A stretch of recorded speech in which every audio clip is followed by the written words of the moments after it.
Hello friends, मैं विदित नारायण भदौलिया एक बार फिर आप सभी का स्वागत करता हूं ब्रह्मास्त्र क्लासेस के इस यूट्यूब चैनल पर। और जैसा कि आपको पता है कि नेक्स्ट वीडियो जो हमारा था वो ज्योग्राफी को लेकर था और ये वीडियो भी ज्योग्राफी को लेकर ही है। हम अलग अलग पार्ट्स में एक एक चैप्टर को डिवाइड करके वीडियोस अपलोड कर रहे हैं, बना रहे हैं, ताकि आपको चीज़ें क्लियर हो सकें। हम कॉम्प्रिहेंसिव भी लेके चल रहे हैं, लेकिन साथ में उसका डिटेल वर्जन भी लेके चल रहे हैं। चीज़ों को कॉम्प्रिहेंसिव तरीके से आपको समझा तो रहे हैं, लेकिन चैप्टर की एक एक लाइन आपको अच्छे से समझा रहे हैं ताकि आप एक अच्छा आंसर लिख सकें। तो नेक्स्ट वीडियो जो होगा वो भी हमारा ज्योग्राफी को लेकर ही होगा। ये वाला पार्ट, ये 4 पार्ट में डिवाइड होगा, जैसे हिस्ट्री का 3 पार्ट में डिवाइड था। तो पिछले वीडियो में हमने देखा कि हम लोग माउंटेन्स, प्लेट्यू और लैंड को लेकर, जो प्लेन्स हैं उनको लेकर हमने बात की थी। हमारा चैप्टर का नाम है रिसोर्सेज एंड डेवलपमेंट, संसाधन और विकास। हमने क्या क्या पढ़ा है अभी तक कि संसाधन कैसे होते हैं, संसाधन क्या होते हैं, संसाधन ओरिजिन के हिसाब से कितने प्रकार के होते हैं, एग्जॉस्टिबिलिटी के हिसाब से कितने प्रकार के होते हैं, ऑनरशिप के हिसाब से कितने प्रकार के होते हैं। साथ ही फिर हमने पढ़ा है इसके बाद अर्थ समिट के बारे में पढ़ा, हमने सस्टेनेबल डेवलपमेंट के बारे में पढ़ा, हमने एजेंडा 21 के बारे में पढ़ा और लास्ट टॉपिक हमने छोड़ा था लैंड के ऊपर। ठीक है, तो आइए आगे चलते हैं, देखते हैं आगे क्या है। आगे का आप देखेंगे तो हम आपको बताएं, हम लैंड यूटिलाइजेशन के बारे में पढ़ेंगे। लास्ट स्लाइड में आपको दिखाता हूं, हमने छोड़ा था प्लेन्स, माउंटेन, प्लेट्यू, कि हमारे देश में कितने कितने प्रकार से चीज़ों को बांटा गया है लैंड को। 3 टाइप से, प्लेन्स सीधे मैदान, माउंटेन्स मतलब पहाड़ी वाले क्षेत्र, और प्लेट्यू मतलब पठार, 2 नीची भूमि के बीच में एक उठा हुआ क्षेत्र प्लेट्यू कहलाता है। ठीक है, जो कि मिनरल्स के लिए बहुत अच्छा है, काफ़ी मिनरल्स हमें वहाँ पर पाए जाते हैं। तो चलिए देखते हैं लैंड यूटिलाइजेशन। लैंड मतलब ये हमारा जो लैंड है, हमारा जो धरती है, जो ज़मीन है, अर्थ है, उसका यूटिलाइजेशन हम कितने प्रकार से कर रहे हैं या कितने प्रकार से कर सकते हैं या कितने प्रकार से हो रहा है। चलिए देखते हैं। Land resources are used for following purpose. Land resources का हम किन किन प्रकार से यूज करते हैं। ठीक है, मान लीजिए हमारा जो लैंड है, ये हमारी जमीन है, इसका हम किन किन पर्पस में यूज कर रहे हैं। पहला, फॉरेस्ट, मतलब जहां पर बहुत मात्रा में जंगल, घने घने पेड़ वहां पर लगे हुए हैं, जिनके ऊपर बेल हैं, लताएं और ऐसे ऐसे प्रकार के स्पीसीज हैं जो हम जानते भी नहीं हैं, तो इनको हम कहते हैं फॉरेस्ट। मतलब जहां पर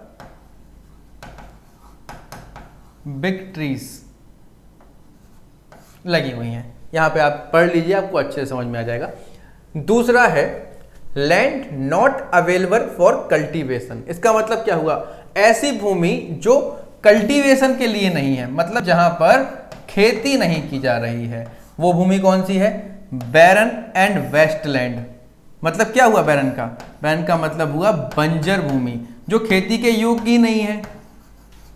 खेती के योग्य नहीं है तो हम उस पर कैसे खेती करेंगे।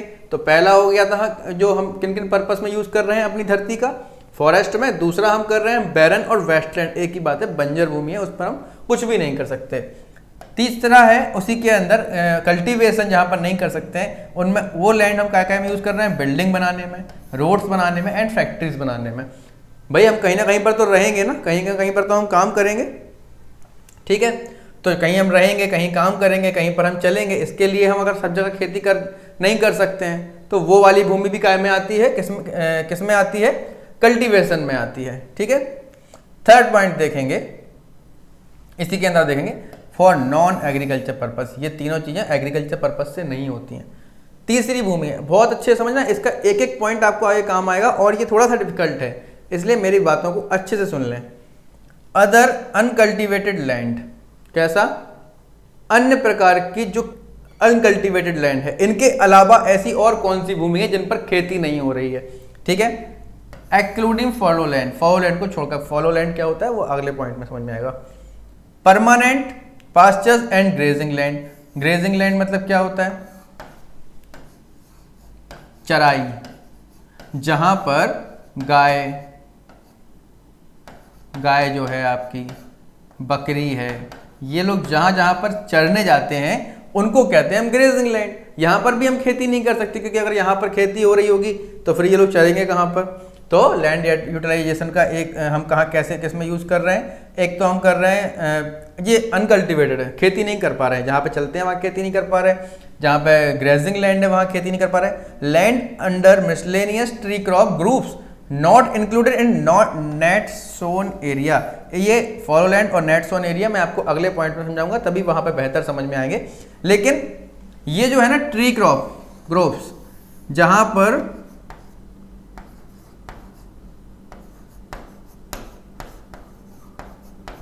अपने आप ही पेड़ उग रहे हैं या उग चुके हैं, या बड़े बड़े वहां पर पहले से ही पेड़ लगे हुए हैं, ऐसी जगह को हम क्या कहते हैं, land under miscellaneous tree crop. ये खेती के अंतर्गत नहीं आती, क्योंकि यहाँ खेती नहीं कर सकते, लेकिन यहाँ पे बड़े बड़े पेड़ लग गए हैं, ठीक है, इसमें कभी हम खेती में यूज नहीं कर पा रहे हैं। इसी के अंदर कल्चरेबल वेस्टलैंड। ये जो इसमें क्या करते हैं, इसमें क्या होता है, left cultivated for more than 5 year, जहां पर जो खेती है वो 5 साल तक नहीं हुई है। मतलब ऐसी जगह जहां पर 5 साल से खेती हुई ही नहीं है, इनको हम कहते हैं क्या, कल्चरेबल वेस्टलैंड, ठीक है। ये लैंड यूटिलाइजेशन में आपने पढ़ा हुआ है, ठीक है। इसका यही लैंड यूटिलाइजेशन है, फॉरेस्ट, बंजर भूमि, रोड्स जहाँ पर यूज़ कर रहे हैं उसका खेती लैंड का, फिर हम कर रहे हैं लोग गाय भैंस बकरी को चराने के लिए लैंड का यूज़ कर रहे हैं, ये भी अनकल्टिवेट है, यहाँ पे भी खेती नहीं हो रही है। बड़े बड़े पेड़ लग गए हैं, वहाँ पर भी खेती नहीं हो रही है। 5 साल से कहीं कहीं पे जगह पर खेती हो ही नहीं रही है, इसलिए वो वेस्टलैंड पड़ा हुआ है। अब हम पढ़ लेते हैं फॉलो लैंड क्या होता है, फैलो लैंड क्या होता है, सॉरी फैलो लैंड इसको बोलते हैं। ये 2 टाइप्स का होता है। पहला है आपका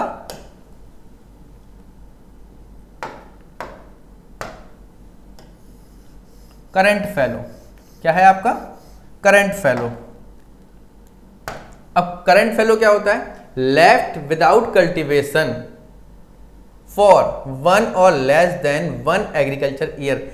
एक एग्रीकल्चर ईयर मतलब एक जो एग्रीकल्चर ईयर है, 1 एग्रीकल्चर ईयर जो है आपका, उसमें एक विदाउट कल्टीवेशन फॉर 1 और लेस देन एग्रीकल्चर ईयर, मतलब उसमें 1 साल से खेती ही नहीं हुई है, तो वो भी बिना खेती करा हुआ, जुताई पड़ा हुआ लैंड है। तो फैलो लैंड में कौन सा आता है, करंट फैलो, जिस पर 1 और लेस देन 1 एग्रीकल्चर ईयर, मतलब एक फसल चक्र में एक खेती करने वाले साल में उसमें एक बार या एक से कम बार भी खेती नहीं हुई है। फॉर 1 ईयर और लेस देन लेफ्ट, 1 साल से ज़्यादा कम समय के लिए वो छूटा हुआ है। अदर देन करंट फैलो, मतलब इस करंट फैलो के अलावा क्या होता है, left uncultivated for the past 1 to 5 agriculture year, 1 से लेके 5 साल तक वहां पर खेती ही नहीं हुई है। इसके पहले आप क्या देख रहे थे, 5 साल से ज़्यादा समय हो गया लेकिन वहां खेती नहीं हुई, इसको बोलते हैं कल्चरेबल वेस्टलैंड। करंट फैलो में क्या होता है, 1 साल से उसमें खेती ही नहीं हुई है। अदर देन करंट फैलो क्या होता है, 1 से लेके 5 साल तक उसमें खेती ही नहीं हुई है, ठीक है। अब आ जाते हैं अपन नेट सोन एरिया पर। किस पर आते हैं, नेट सोन एरिया पर। समझ लेते हैं नेट सोन एरिया के बारे में। ये आपका नेट सोन एरिया, ठीक है। इसको अगर हम हिंदी में देखेंगे तो इसको कहते हैं, सुना होगा आपने शायद, शुद्ध बुआई। हिंदी में बता रहा हूँ मैं, इंग्लिश मीडियम वालों को ये शब्द बहुत ही अटपटे लगेंगे, लेकिन इनसे भी आपका अर्थ समझ में आ जाएगा। नेट मतलब शुद्ध, सोन मतलब बुआई, एरिया मतलब क्षेत्र, वो क्षेत्र जो शुद्ध बुआई के क्षेत्र में आता है, जिसको हम मान सकते हैं कि हाँ यहाँ पर खेती होती है। Area which is sown at least 1 in a year is called sown area. मतलब हुआ साल में एक बार फसल हुई, मतलब साल में एक बार जिस क्षेत्र में फसल बोई गई है उसको बोलते हैं नेट सोन एरिया। बहुत अच्छे से समझना, कॉम्प्रिहेंसिव वे में आपकी बुक में भी लिखा हुआ है, लेकिन आप इसको अच्छे से समझ ले तो आपको फायदा ही होगा, ठीक है। अगला आ जाता है आपका ग्रॉस क्रॉप्ड एरिया। ग्रॉस और नेट में क्या अंतर होता है? ग्रॉस मतलब पूरा, नेट मतलब शुद्ध। Area sown more than once in agriculture year plus net sown area is known as gross cropped area. Area sown more than once मतलब साल में, सॉरी,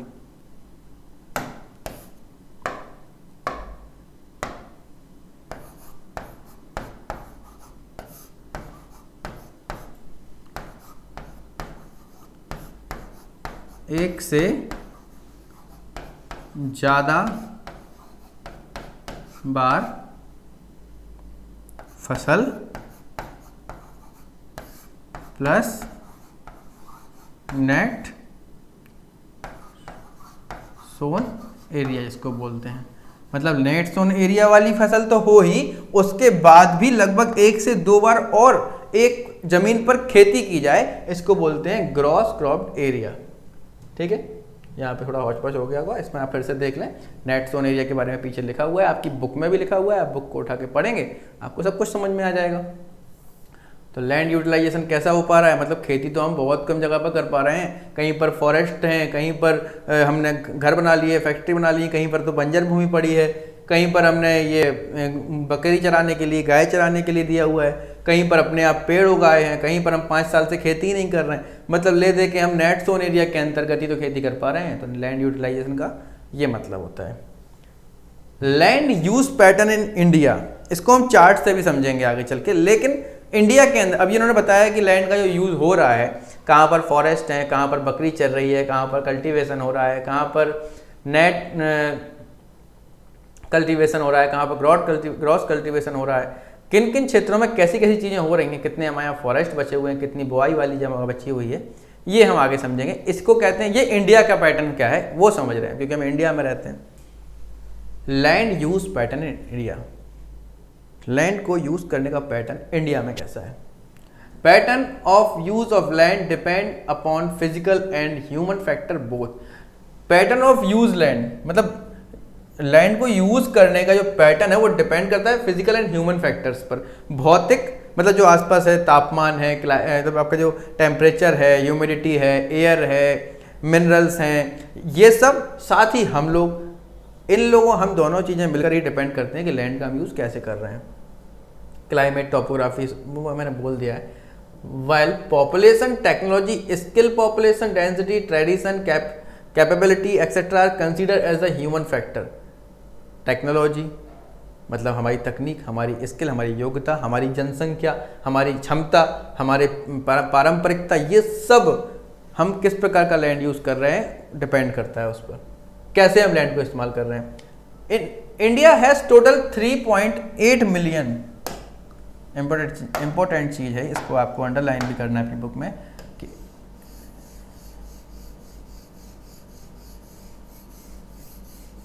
मतलब इंडिया का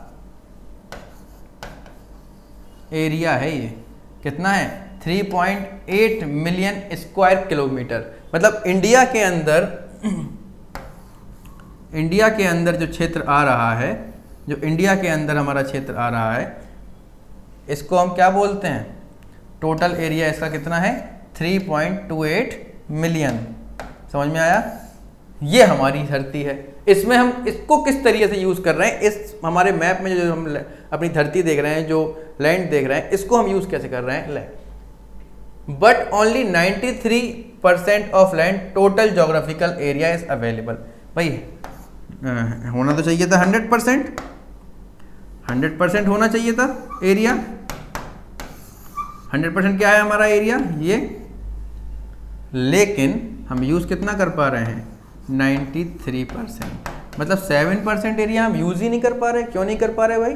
क्या कारण है? जब हमारे पास हमारा लैंड पड़ा हुआ है तो उसका कारण है, this is because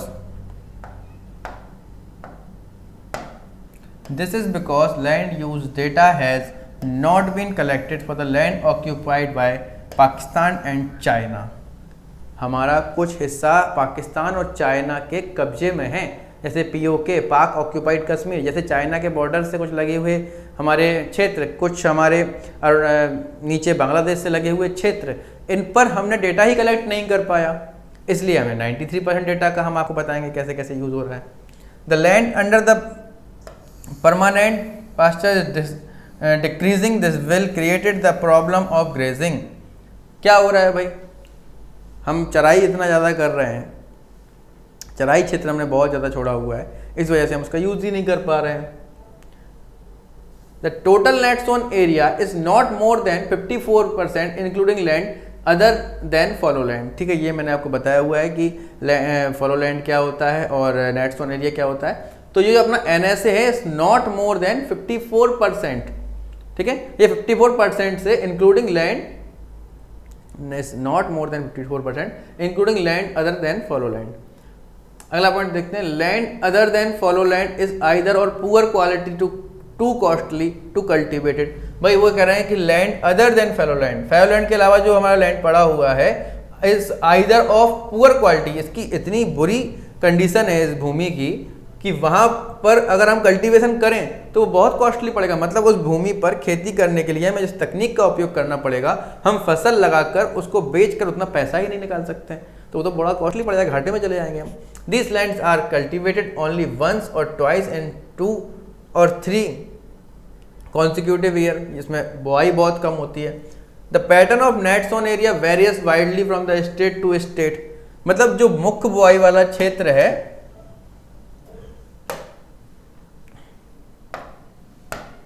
the pattern of net sown area widely from state to state, मतलब वेरीज है, ये अलग अलग है। Where net sown area is 80% in state like Punjab. मतलब शुद्ध बुआई वाला क्षेत्र जो है, मतलब पंजाब का अगर जो हिस्सा है तो वहाँ पर तो यहाँ पर तो 80% भाग में खेती हो रही है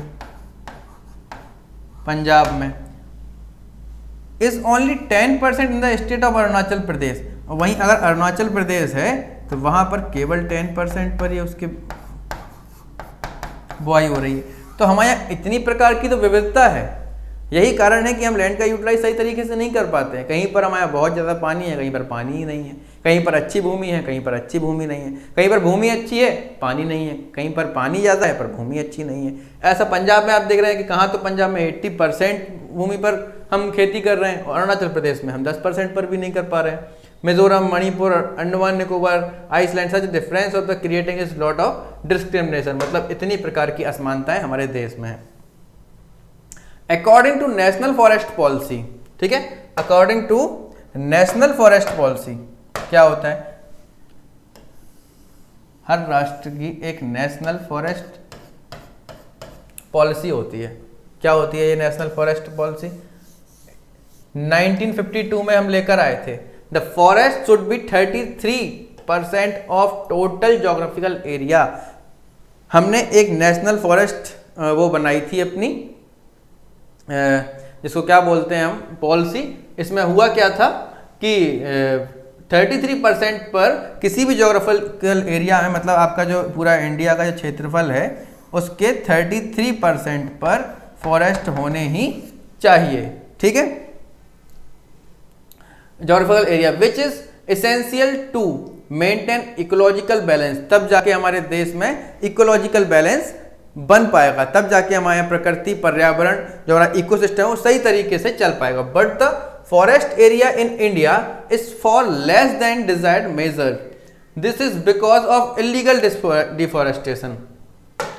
हुआ क्यों, क्या कारण है? हमारे यहाँ इतने भाग पर नहीं है, हमारे यहाँ इतनी प्रकार से नहीं लगा हुआ है, 33% पर हमारे यहाँ नहीं है फॉरेस्ट, क्योंकि वहाँ पर डिफॉरेस्टेशन है, हम जंगलों को बहुत ज़्यादा काट रहे हैं। And development which can not be overlook such as construction of roads and building. हम बिल्डिंग और रोड्स बना रहे हैं जंगलों को खत्म करके, तो 33% कैसे होंगे?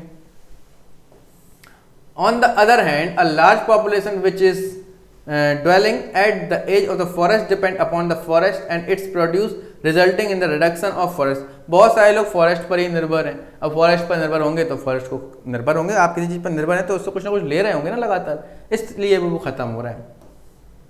इसके अलावा continuous use of land over the long period without taking measures conserve, मतलब बिना कंजर्व किए हुए, बिना मैनेज किए हुए, बिना किसी प्लानिंग के हम लगातार उसका यूज कर रहे हैं, डिग्रेड कर रहे हैं। This has led a serious problem to environment, और ये पर्यावरण के लिए, एनवायरनमेंट के लिए एक सीरियस प्रॉब्लम बन के आ गई है। जो हमने वहां पे इतनी देर से आपको कथा सुना रहे थे, इतनी देर से आपको ये पाठ पढ़ा रहे थे, लेसन समझा रहे थे, ये जो लैंड यूटिलाइजेशन वाला है, उसको यहाँ पर एक चार्ट के रूप में सरल तरीके से बताया गया है। इसको आप एक बार देख लें। इसमें क्या है, जनरल लैंड यूज कैटेगरीज ये 1960 का ही है, और ये 2014-15 का डेटा है हमारे पास। ठीक है, हमारे पास कितना डेटा है, ये 14-15 का डेटा है, और ये 1960 और 61 का डेटा है। कितना अंतर आया हमारे फॉरेस्ट वाले में, हमारे कल्टीवेशन में, हमारे नॉन कल्टीवेशन लैंड में, वो इसमें आप अलग रूप से, एक स्पष्ट रूप से देख सकते हैं। चलिए देखते हैं। सबसे पहले ये दिखा रहे हैं, ये ब्लू कलर से है,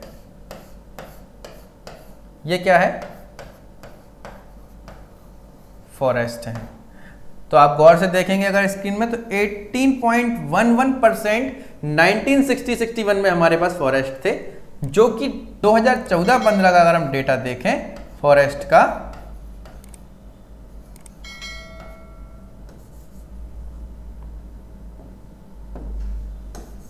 तो वो कितना है,